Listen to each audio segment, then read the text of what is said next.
Hello and welcome to episode 9 of the weekly AI Yap, where I will be going through this week's AI news and just kind of talking about it, giving my thoughts, 20 to 30 minutes of just general AI news. So, what happened this week, right? So, I guess probably the big announcement was Gemini Experimental 1114. So, not Pro, not Flash. So, this is kind of the rumored Gemini 2, but it's the Gemini Experimental 1114 is the current name for it, right? And then there's also more news about the Chinese AI space and whatnot. But mainly it's just a bunch of general stuff in the open source space and whatnot, right? There's also like the remove background model that got really popular. It's just a better background removal model, right? And I will talk about that. I am going to talk about the better background removal model, right? But yeah, I think I'm just going to start with the really big news, right? The really big news is Gemini Experimental 1114. This is probably a Gemini 2 early announcement. It's on Google AI Studio. It doesn't actually have that long of context window they're letting you use. You're only allowed to use 32K tokens, which kind of it defeats the point of Gemini in my opinion, right? Because Gemini should be a very long context window model, right? But it's a type of thing where it's I think this is just a test, right? They're doing testing here. And that's kind of what they did with Gemini Pro and Flash 2, where that's the 2 million context window version. It's also slightly smarter. And what they did is they just had it as an experimental model with 827, I think.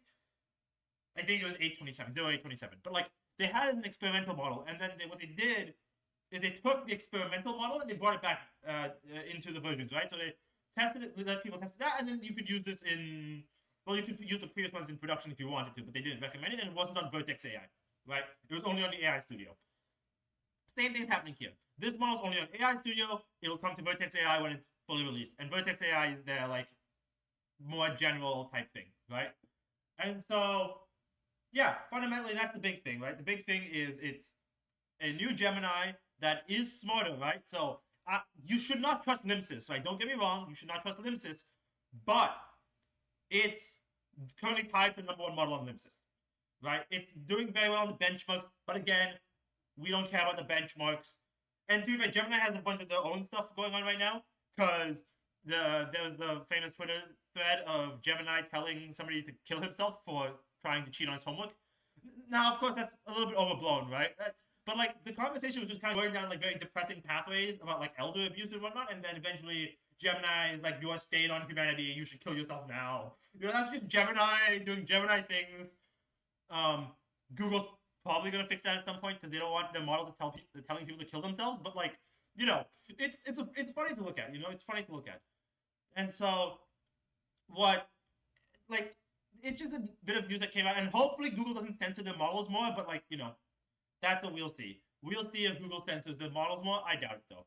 But and so, yeah. Now, there's more stuff going on there, obviously, right? Because you have stuff the new, anyways, the new Gemini. It's a lot smarter. It's a lot better. It's the rumored Gemini 2, right? And I think this is Gemini 2. I think this is probably Gemini Pro 2, and that's what they're testing. I don't think it's a Gemini Ultra, Gemini 2.0 Ultra, but they might be. It might be. It might be a Gemini 2.0 Ultra, right? And okay, I'm gonna be real. I doubt this Gemini 2.0 Ultra because it really does feel it simply gives me the feeling of a model whose scale is similar to Pro, right? So I think it is Gemini Pro, Gemini 2 Pro. I don't know what's actually happening with Gemini Ultra. I don't know if Google's axed Gemini Ultra entirely going with smaller models, kind of like what OpenAI and Anthropic have done, right? I know I've been incredibly pessimistic on how nobody's making great strides, but also I think what's happening is nobody's making bigger models, right? The biggest model I think people have made so far is OpenAI GPT-4, which is a 1.8 trillion parameter. It was a 220x 8x 220b mixture of experts, right? And I think nobody's actually making larger and larger models anymore. People are just kind of out here just kind of sitting on it. They're just kind of being hey, let's just simply make more. Let's just simply optimize the cost and the performance. Which okay, I see that. I definitely see that. But nobody's making the 18 trillion parameter model, right? Other than rumors of GPT-5, right? Again, simply rumors until it happens, right? But like the fact they couldn't get a ton of more performance out of Claude kind of speaks to how synthetic data has gone, right? Because okay, here's my theory right now. People are doing stuff based on a ton of synthetic data made by these absolutely massive scale models, but then they're effectively bringing that massive scale model down to a much smaller model. Just nobody's trained another massive scale model that they then fit into the smaller model, right? Nobody's done what because effectively everybody's trying to emulate the performance of the 1.8 trillion parameter GPT-4, and nobody is trying to, for example, emulate the performance of an 18 trillion parameter model, because nobody's made an 18 trillion parameter model. People should make an 18 trillion parameter model, and when somebody does make the 18 trillion parameter model and invest like 100 million, 200 million into training it, which is obviously an insane price, then you make a ton of synthetic data off of that. So then maybe this won't work with what we're doing now, where we're seeing like 30 billion parameter models perform in specialized tasks. Like Quen Coder performs as of the like GPT-4 like tier at performance at 30 billion parameters, right? But then if you want that original GPT-4 level performance and you want it in a much smaller number of parameters of like in the general use case, you probably want like a 70B model now, maybe like a 130B model now. But like it's probably like a 70B you can probably get like basically there, right? And so what's happening is they took the massive amount of synthetic data you could generate off of GPT-4, compressed it down into 70B models. Maybe 70B is like too small to hold all of the information in like an 18 trillion parameter model. Maybe you need like a 300 billion parameter model to get to like hold that level of quality. But like again, like you train one 18 trillion parameter model, then everybody's going to have 300 billion parameter models based on that 18 trillion parameter model, and it's all going to be like amortized. And I think that's one of the reasons we actually see so many GPT-isms in all of these models, right? Because what we see is we just have all of these GPT-isms in all these models. Everybody's training on synthetic data from GPT-4, right? Like, I get that I was a big, like, I didn't really talk about scaling that much, and I was kind of convinced it was going to die. But, like, the thing is, I think scaling isn't dead. The idea of scaling isn't dead. It's just nobody is scaling, right? Like, you had Ilya saying, well, what are we scaling? Like, scaling is not dead. Nobody is just scaling right now. Or, okay, right, so there's two theories, right? Either nobody is scaling, which theory that exists, or the other theory that scaling isn't producing good enough results. And I think another issue with that is that there's benchmark, like, filling, right? Like, all the benchmarks we have, which is, like, maxing them out, right? We're hitting, like, crazy accuracies that it's like, okay, what's the point, right? The only benchmark that doesn't have a peak is Limsys. But with Limsys, it's ELO-based, so you have to be better than the previous models, which, yeah, that's good. But it's also not what you necessarily what you want to optimize for, right? Because if you're optimizing for Limsys, you're optimizing for human, like, responses. But we don't care about the human responses. All we care about is how smart is this model? Where can we put it in our application space?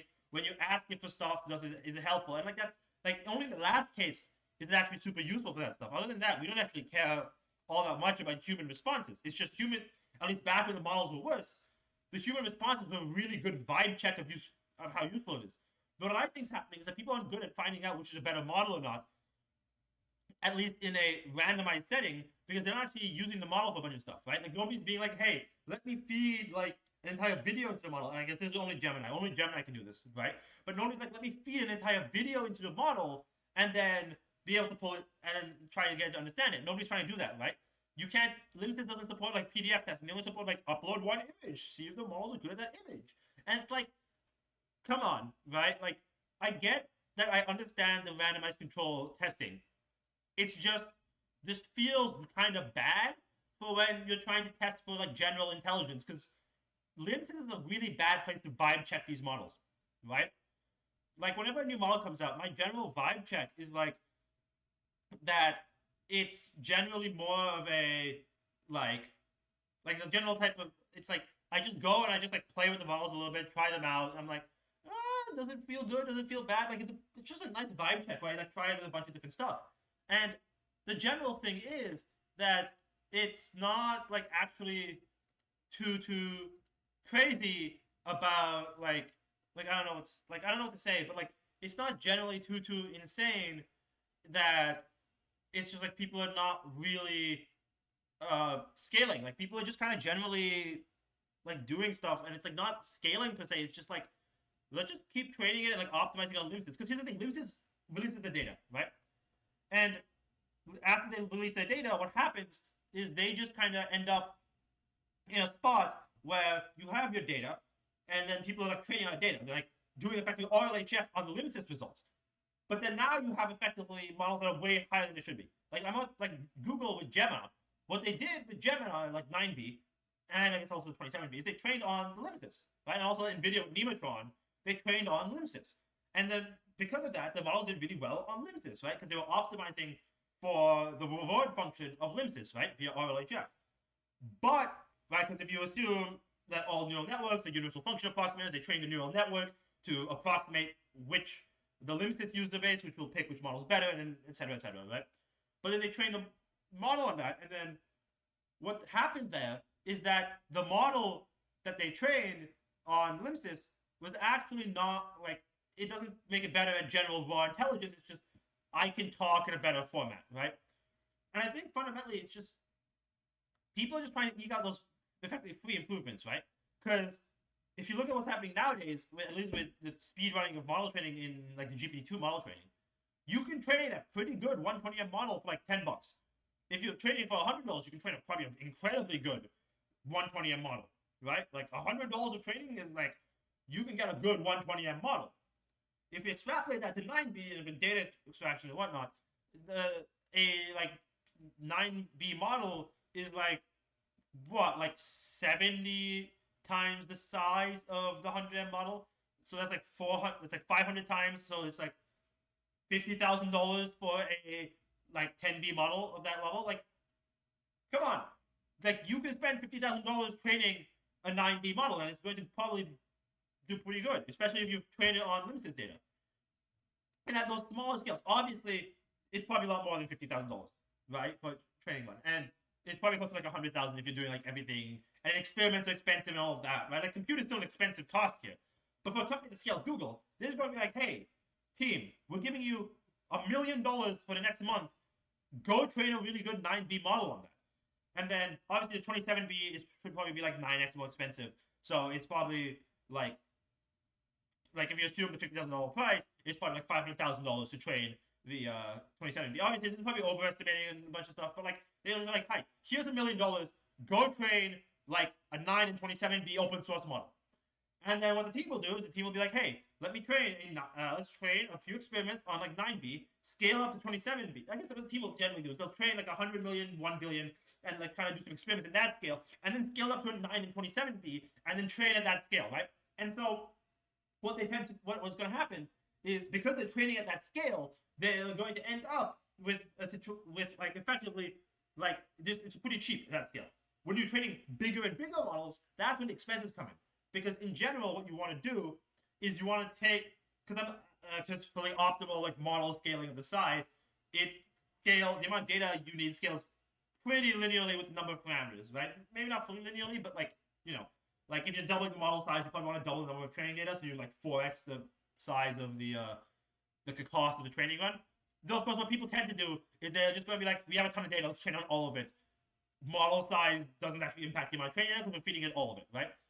And if you're doing that, it's pretty linear of like cost versus model size. But kind of ignoring that bit, like, especially at Google scale, like, you're not, like, I guess saturating in like a 90 model is probably like 15 trillion tokens. Google's not training on that much data, right? So I guess that makes sense. But like, they're almost certainly like having pretty expensive training runs where they just train these smaller models, but it's like nothing to Google. Google probably wants to train an absolutely giga scale model, like a tera scale model in this case. They want to train like a tera scale model. It's just I think Google's scared of because it's a training run. They have one shot at it, right? Like once you start the training run, it's like obviously you get checkpoints in the middle and you can like maybe restart a little bit of it, but like you can't restart the whole thing. That's just way too expensive and it uses way too much compute, right? Because what, like if you train, you know, like Meta trained Llama 3.145B on I believe it was 16,000 GPUs. And so they trained on 16,000 GPUs for like a very long time. Then Llama 4 is rumored to be training on 100,000 GPUs. XAI has 100,000 GPUs they're going to use for model training. They just ordered another 100,000. Like it's like, okay, 6 times bigger. That's roughly like what, 2.4 trillion parameters? You know what? That's a good model scale. 2.4 trillion parameters. They're finally scaling up. They're scaling up to insane scales. It's just the problem is if you're training models at these insane scales, again, you only have one shot. Now, of course, I trust the meta researchers. They'll do experiments because with Llama 3.1, they were like they had curves of like, hey, here's the way we're training. Here's what happens if we scale it up. Let's just scale it up to the scale, and they predicted it perfectly, right? I think that's similar thing that's going to happen. They're going to be training Llama 4 2.4T on all of these all of the scale, and then they're going to use that because Meta doesn't actually care about hiding the stuff, right? Like OpenAI in O1, they're hiding a bunch of the stuff, but then what they're doing here is they're just kind of being like they're open sourcing. They're going to open source it all, right? And so what they're going to do is they're just going to be like, hey, let's run the stuff at crazy scales, open source it. People are going to use it to train smaller models. Meta profits because now there's smaller models that are available to them that are also very good, so they can put that in Meta AI or whatever. Or there's new techniques of distillation that come out of this, and then Meta profits because, hey, now Llama 4 70B, that is a distillation of Llama 4 400B, which is a distillation of 2.4T, that's going to be a much better model. They can put in Meta AI and whatnot. Then maybe the 3B that they released for like maybe like putting on a Quest or something, or I guess like a 1B that they put in the Meta Ray-Ban glasses, they could just be like, hey, it works, right? Like it's a distillation of a 70B, it's just a chain of distillations, and it's just going to work really well. It's just nobody's yet released a model bigger than the 1.8 trillion parameter GPT-4 that everybody's trained off of, right? Because again, once it's in the neural network space, it's pretty easy to do distillation. Okay, it's not easy to do distillation. It's a lot easier to do distillation than it is to do data curation and all of that, right? And like training fully from scratch. And so it's, yeah, I think that's kind of the general thing going on with like nobody's scaling. Nobody's like really doing scaling. Now, of course, because everybody else is trying to do scaling in a bunch of different ways, right? Because you have like train time scaling, which is what like the Chinchilla paper was. Ilya was a big proponent of it, right? Like where you just make bigger and bigger models. But then what you have as well is you have test time scaling from OpenAI. You have effectively what is data post training and dataset scaling from like dataset quality scaling from Anthropic. You have context window scaling from Google. You have like effectively engineering quality scaling from Meta with open source, and also like more pure scale stuff from Meta. But like, you know, you just have all that stuff where, you know, you're doing like a whole bunch of stuff there, but it's just like different people are scaling in different ways, and like very few people are actually just doing raw scaling, right? Like I get that 2.4 like a Terra parameter scale model is prohibitively expensive to train and run, right? Like it's incredibly expensive. But again, like, oh well, like this might just be me asking the companies for stuff they don't want to do, but like just train it. Like straight up just train it, you know, have fun. Just train the models, go at giga scale, and it's gonna be a good time, you know, it's gonna be a good time for everybody. Maybe not your wallets, right? It might not be good for your wallets, but like honestly, look, I have faith that Mark Zuckerberg is willing to train a massive scale model. I have faith that Google is willing to train a massive scale model. It's just you gotta wait for it, you know? You gotta wait for the massive scale models, you gotta wait for all of that. And it's just a matter of time until those models come out. But it's just, again, prohibitively expensive to train. Oh, look, when you look at that, Nvidia stock goes to the moon. Time for the stock market to start, you know, having an infinite money glitch. Though I guess they've been in a crazy infinite money glitch recently. So yeah, I think in general you just have a situation now where scaling is happening, but it's not happening like an insane amount, and people are just kind of dealing with other stuff to try to optimize costs, right? Because if you look at O1 from OpenAI, it's like obviously it's a little bit more of a training job, but most of the cost is inference. They're moving training costs to inference costs, and because people are paying them for inference, but nobody's paying them for training, they make more money because hey, we don't have to put much more effort into training because people will actually pay us for the inference cost, right? And now, of course, you also have some of the new actual open source stuff that I want to talk about, like the new background remover, right? This is something I actually really like, which is AI for a very specific use case, right? It's like RMBG2 from, I think it's Bria AI, right? Where it's just, you give them an image, it will remove the background for you. And that's all it does. And it's like a pretty small model, right? Like I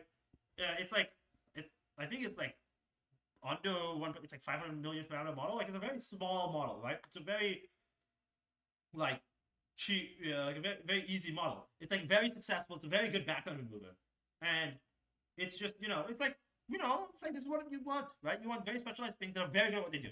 Because if you feed an image to like say a image model that's like early fusion multimodal, maybe it does better, but I doubt it. I doubt it'll do better than this because this is only doing background removal, right? And so you just kind of have people being like trying to build very efficient, very small models that are really good at very specific use cases. And I think that's where the future is. The future is taking like building models for very specific use cases, and maybe you have a more general model that's like the orchestrator of it all, right? So you have, for example, like an early fusion model that'll take in a bunch of data and whatnot, and then you give it a bunch of data, and then it will be like, this user is telling me to like remove the background. While I am able to do that, I will send it to a background removal model and then check its output, right? And so this model isn't spending too much compute, right? Because it's going to be a very expensive model to run. Most of the compute is done in the image removal model. But what it is doing is it's checking the output and being like, yep, that looks like it's removed the background. Let me send it back to the user. Or you can have it do more complex things, right? Where the user is going to be like, hey, I have this video, remove the background from the video and put it on top of this other background, right?